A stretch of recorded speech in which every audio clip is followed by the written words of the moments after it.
I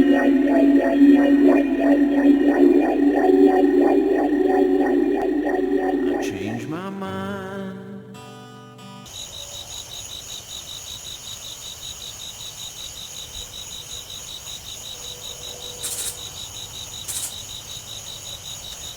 Well, the Halloween show this year just seems to keep rolling right along. We've talked about raining frogs, other types of paranormal activity, and here we are in the nighttime, and we're ready to talk about some other paranormal type stuff. Now, our guest this evening is guest this evening is Rochelle White. Did I pronounce that right? Rochelle? Yes. Rochelle. And me and Rochelle, I guess we met 7-8 months ago. I would consider us sort of friends. We're becoming friends.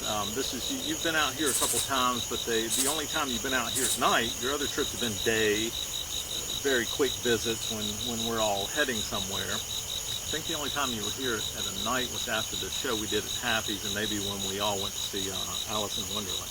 Is that correct? So here you are. I feel this is a visit tonight to be on the show and to talk about a few things, and it was a special evening. And I said, well, we need to have a special drink for Rochelle.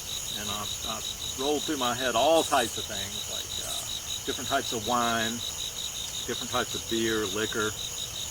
Like, what would be perfect for tonight and to talk to Rochelle about her so-called hobby? And only one thing came to mind, Rochelle, and that was not only a beer or a wine, but something kind of in between. That would be a fine malt liquor. And the thing pressing at me, pointing in of what we should have, was none other than King Cobra.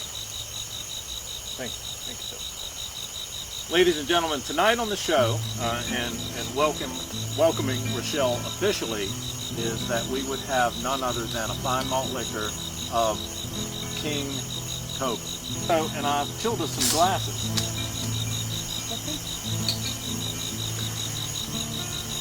These are some older split style glasses. Have you ever had a malt liquor? I believe so. And have you ever had King Cobra? Don't think so. We'll have a toast to the Halloween show.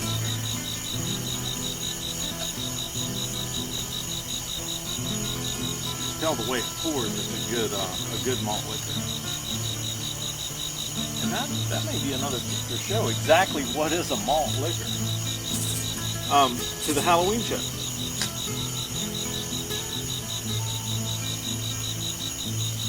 Well, let's get right down to brass tacks. Rochelle, we've had people on talking about raining frogs, ghosts appearing in places, crop circles, UFOs, phantom lights, all types of strange goings on. When I talked to you, one of the first few conversations we had, you said, I don't know if you want to call it a hobby, a pastime, that you hunt ghosts. Is that what you call it? Ghost hunting? Mm-hmm. When I picture a young lady as yourself, I picture there's all types of things a girl like you could be doing. You could collect baskets, like longer burger baskets, bake pies, collect butterflies. Rochelle, what brings a girl to hunt ghosts? Tell me a little bit about that. Well, I think since I was very young, I've always been interested, attracted to that sort of thing. I think when I was 10, my family moved to Roanoke. We were kind of like the Brady Bunch, so my brothers moved in, and we formed a little club, which before I even knew what I was doing, I was actually ghost hunting way back then. We had our jam box back in the 80s, and we'd pop in a cassette and record and try to catch sounds that we would hear. So you knew what you were doing. It wasn't by accident. You were like, we're going to we knew what we were doing, but technical terms and things like that. No, we didn't. So explain a ghost hunt to me. What would you do, like, if you were sitting there one evening and I said, hey, Rochelle, let's go on a ghost hunt, or you're going to go on one by yourself. What do you do on an evening of ghost hunting? Well, I would say you would first have to gather the equipment. What's the You have to have the correct equipment. Some things you would need would be like an audio recorder, digital or not. It could be analog. Batteries always. An EMF detector, electromagnetic field, which that branches off into K2 meters. Have you found anything? I have. I've been on a few ghost hunts with Philip, actually, where I didn't take any equipment, and I probably should have. But yeah, I've got plenty of EVPs. What's an EVP? An electronic voice phenomena. It's when you are recording an investigation and you pick up something on the recording that you did not hear while you were recording it. Have you ever seen a ghost? I believe I have, yeah. Where? A few places. I lived in a house in Benton, which is where we started our club, my brother and I. I lived in the attic while the rest of the family lived downstairs. I kind of claimed that for myself, and I would get up in the middle of the night to go to the bathroom or whatever, and I would see things on the stairs. What do you think a ghost is? Honestly, personally, for me, I think it is an imprint of energy. Left over from a previous life, or something that's not been around yet? It could be either for me, I think. It could be like a residual thing where it's just kind of replaying itself over and over again. Maybe drawn there from emotional happenings. Does it scare you in any way? Sometimes. It startles you when you're not.